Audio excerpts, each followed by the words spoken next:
मराठवाड्यात रात्रीच्या पावसाने तिघांचा मृत्यू, 78 जनावरं दगावली। लातूरमध्ये 1, बीडमध्ये 1 आणि हिंगोलीमध्ये एकाचा मृत्यू।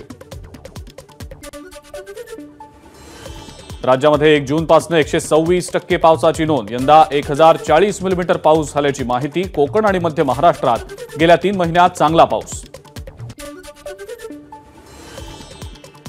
राज्यातल्या सर्व धरणांमध्ये मिळून सद्यस्थितीमध्ये 79.92% इतका पाणीसाठा। गेल्या वर्षीच्या तुलनेत यावर्षी 13% अधिकचा पाणीसाठा।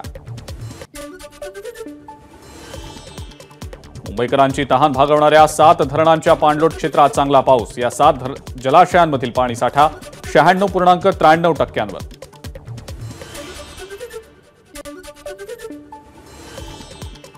परभणीमध्ये एसटी बस गेली पुरामध्ये वाहून। वझूर बुद्रुकला मुक्कामाला थांबलेली बस खांबाला अडकली।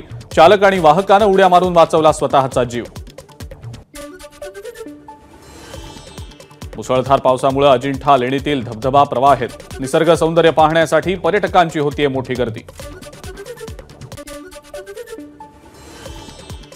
जळगावातल्या वाघूर नदीला मोठा पूर। नुकतीच डागडुजी करण्यात आलेला जळगाव संभाजीनगर रस्त्यावरचा वाघूर नदीचा पूल धोकादायक स्थितीत। जुन्याच पुलावरनं वाहतूक किती दिवस? ग्रामस्थांचा संतप्त सवाल।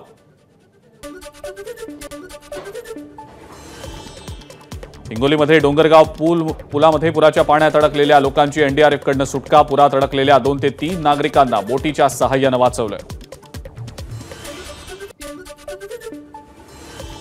मुसळधार पावसानं जालन्यातल्या आष्टी ते सावरगाव रस्त्यावरील पुलावर पाणी। नागरिकांचा पुराच्या पाण्यातनं जीवघेणा प्रवास सुरू। परभणी जिल्ह्यामध्ये काल झालेल्या पावसामुळे करपरा नदीला पूर। बोर्डी शिवारात पाणी आल्यानं 1 जण पाण्यात अडकला। पुरामुळे जिंतूर तालुक्यातील बोरी वस्सा रस्ता बंद।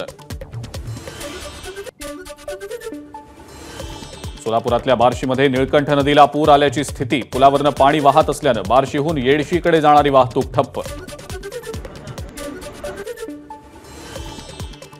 छत्रपती संभाजीनगरमधील सिल्लोड इथं ढगफुटी सदृश पाऊस। अनेक गावात पाणी शिरल्यानं नागरिकांचे हाल।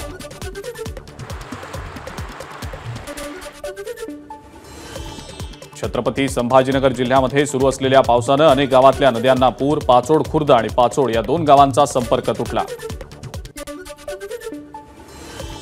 छत्रपती संभाजीनगरमध्ये पहाटेपासून जोरदार पाऊस। अनेकांच्या घरांमध्ये शिरलं पाणी।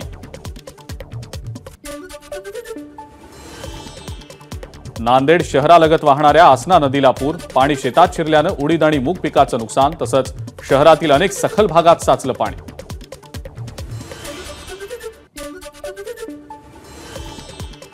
गेल्या 2 दिवसांपासून सुरू असलेल्या मुसळधार पावसानं नांदेडच्या विष्णुपुरी धरणाचे 9 दरवाजे उघडले। त्यामुळे नदीकाठच्या गावांना सतर्कतेचा इशारा। अकोला शहराला पाणीपुरवठा करणारं काटेपूर्णा धरण 96.6% भरलं। धरणाचे 4 दरवाजे उघडले। नदीकाठच्या गावांना सतर्कतेचा इशारा। परभणी जिल्ह्यातल्या प्रकल्पांमधील पाणी साठ्यात वाढ। एकाच दिवसात लोअर दुधना धरणात 34%, तर येलदरी धरणामध्ये तब्बल 10% पाणी वाढ। मुसळधार पावसामुळे लातूरच्या रेणा मध्यम प्रकल्पातील पाणी साठ्यात वाढ। रेणा प्रकल्पाचे 2 दरवाजे उघडले। नदीकाठच्या गावांना सतर्कतेचा इशारा। बिंदुसरा नदीला पूर आल्यानं बीडच्या दगडी पूल पाण्याखाली। त्यामुळे पेठ, बीड आणि जुन्या बीडकडे जाणारी वाहतूक बंद।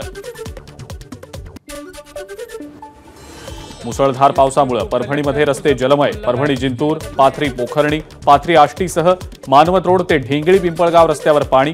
महामार्ग वाहतुकीसाठी ठप्प। परभणीतल्या जिंतूरमधल्या कौडगावला पुराचा वेढा। सोन्ना, आसेगाव, दुधगाव या गावांचा संपर्क तुटला। 500 हेक्टरहून जास्त शेतीचं नुकसान। अनेकांच्या घरातही शिरलं पाणी। परभणी जिल्ह्याभरात पावसाचा हाहाकार। करपरा नदीला पूर आल्यानं जिंतूर महामार्ग वाहतुकीसाठी बंद। शेतांमध्ये पाणी शिरल्यानं कापूस आणि सोयाबीन पिकाचं मोठं नुकसान।